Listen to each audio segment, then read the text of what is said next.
అరటికి సంబంధించి రాష్ట్రంలోనే అత్యధిక సాగు చేస్తా ఉన్న ప్రాంతం ఏదైనా ఉంది అని అంటే పులివెందుల రాష్ట్రంలో నెంబర్ 1.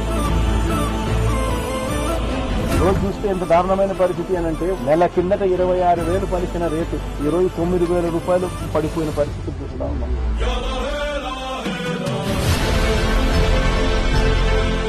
ధర పడిపోయిన పరిస్థితులు కనిపిస్తా ఉన్నాయి. మరి రాష్ట్ర ప్రభుత్వం అన్నది రైతులు ఎక్కడ పట్టించుకుంటా ఉంది అని అడుగుతా ఉంది.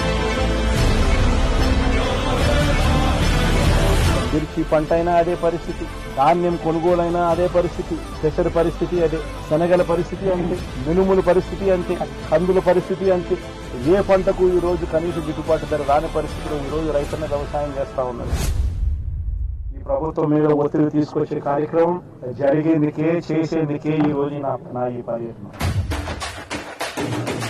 కళ్ళు మూసుకుంటే సంవత్సరం అయిపోయింది, కళ్ళు మూసుకుంటే మరో 3 ఏళ్ళు ఓపిక పట్టండి, వచ్చేది మన ప్రభుత్వమే. మన ప్రభుత్వం వచ్చిన ఒక నెలకే ప్రతి రైతన్న ముఖంలో సంతోషాన్ని చూసేట్టుగా వాళ్ళకి రాని ఇన్సూరెన్స్ ను ఇవ్వడమే కాకుండా ప్రతి రైతన్నకు 2023లో ఏ రకంగా ప్రతి రైతన్నకు 50,000 రూపాయలు మళ్ళా ఇచ్చినట్టుగా ఆ డబ్బు కూడా మళ్ళా ఇచ్చే కార్యక్రమం కూడా ఖచ్చితంగా రైతన్న వైఎస్ఆర్సీపీ పార్టీ తరఫున నష్టపోయిన రైతన్నలకు కూడా ఖచ్చితంగా పార్టీ అంతో ఇంతో, అధికారంలో మనం లేము, ప్రతిపక్షంలో మనం ఉన్నాం, అంతో ఇంతో చేసే కార్యక్రమం మాత్రం ఖచ్చితంగా చేసే కార్యక్రమం ఖచ్చితంగా చేస్తాం.